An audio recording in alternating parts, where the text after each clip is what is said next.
Federalist No. 17. The same subject continued, the insufficiency of the present Confederation to preserve the Union. For the Independent Journal, Wednesday, December 5, 1787. Hamilton. To the People of the State of New York. An objection, of a nature different from that which has been stated and answered in my last address, may perhaps be likewise urged against the principle of legislation for the individual citizens of America. It may be said that it would tend to render the government of the Union too powerful, and to enable it to absorb those residuary authorities which it might be judged proper to leave with the States for local purposes. Allowing the utmost latitude to the love of power which any reasonable man can require, I confess I am at a loss to discover what temptation the persons entrusted with the administration of the general government could ever feel to divest the States of the authorities of that description. The regulation of the mere domestic police of a State appears to me to hold out slender allurements to ambition. Commerce, finance, negotiation, and war seem to comprehend all the objects which have charms for minds governed by that passion. And all the powers necessary to those objects ought, in the first instance, to be lodged in the national depository. The administration of private justice between the citizens of the same State, the supervision of agriculture and of other concerns of a similar nature, all those things, in short, which are proper to be provided for by local legislation, can never be desirable cares of a general jurisdiction. It is therefore improbable that there should exist a disposition in the federal councils to usurp the powers with which they are connected, because the attempt to exercise those powers would be as troublesome as it would be nugatory, and the possession of them, for that reason, would contribute nothing to the dignity, to the importance, or to the splendor of the national government.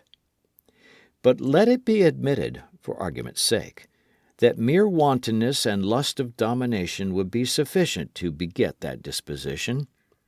Still, it may be safely affirmed that the sense of the constituent body of the national representatives, or, in other words, the people of the several States, would control the indulgence of so extravagant an appetite. It will always be far more easy for the State governments to encroach upon the national authorities than for the national government to encroach upon the State authorities.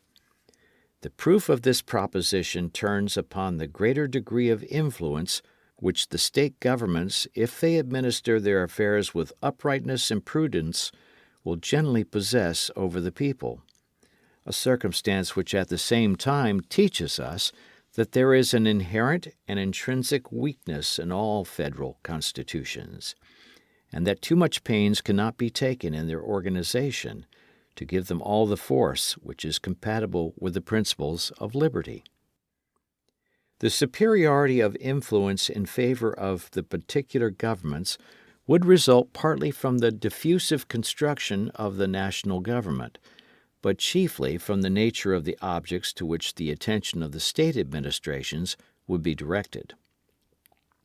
It is a known fact in human nature that its affections are commonly weak in proportion to the distance or diffusiveness of the object.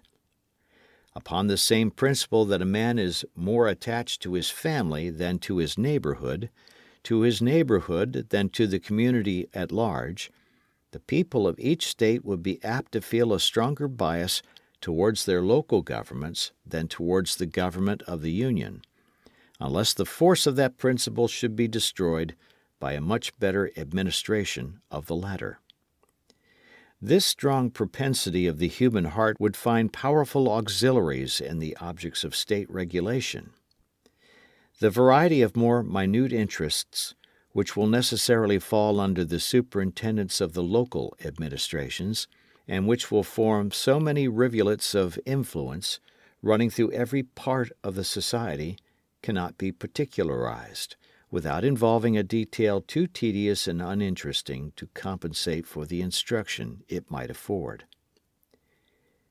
There is one transcendent advantage belonging to the province of the state governments, which alone suffices to place the matter in a clear and satisfactory light. I mean the ordinary administration of criminal and civil justice. This, of all others, is the most powerful, most universal, and most attractive source of popular obedience and attachment. It is that which, being the immediate and visible guardian of life and property, having its benefits and its terrors in constant activity before the public eye, regulating all those personal interests and familiar concerns to which the sensibility of individuals is more immediately awake, contributes, more than any other circumstance, to impressing upon the minds of the people affection, esteem, and reverence towards the government. This great cement of society, which will diffuse itself almost wholly through the channels of the particular governments, independent of all other causes of influence, would ensure them so decided an empire over their respective citizens as to render them at all times a complete counterpoise and, not unfrequently, dangerous rivals to the power of the Union. The operations of the national government, on the other hand, falling less immediately under the observation of the mass of the citizens, the benefits derived from it will chiefly be perceived and attended to by speculative men. Relating to more general interests, they will be less apt to come home to the feelings of the people, and, in proportion, less likely to inspire an habitual sense of obligation and an active sentiment of attachment. The reasoning on this head has been abundantly exemplified by the experience of all federal constitutions with which we are acquainted, and of all others which have borne the least analogy to them. Though the ancient feudal systems were not, strictly speaking, confederacies, yet they partook of the nature of that species of association. There was a common head, chieftain, or sovereign, whose authority extended over the whole nation, and a number of subordinate vassals, or feudatories, who had large portions of land allotted to them, and numerous trains of inferior vassals, or retainers, who occupied and cultivated that land upon the tenure of fealty or obedience to the persons of whom they held it. Each principal vassal was a kind of sovereign within his particular domains. The consequences of this situation were a continual opposition to authority of the sovereign, and frequent wars between the great barons or chief feudatories themselves. The power of the head of the nation was commonly too weak, either to preserve the public peace or to protect the people against the oppressions of their immediate lords. This period of European affairs is emphatically styled by historians the times of feudal anarchy. When the sovereign happened to be a man of vigorous and warlike temper and of superior abilities, he would acquire a personal weight and influence, which answered for the time the purpose of a more regular authority. But in general, the power of the barons triumphed over that of the prince, and in many instances his dominion was entirely thrown off, and the great fiefs were erected into independent principalities or states. In those instances in which the monarch finally prevailed over his vassals, his success was chiefly owing to the tyranny of those vassals over their dependents.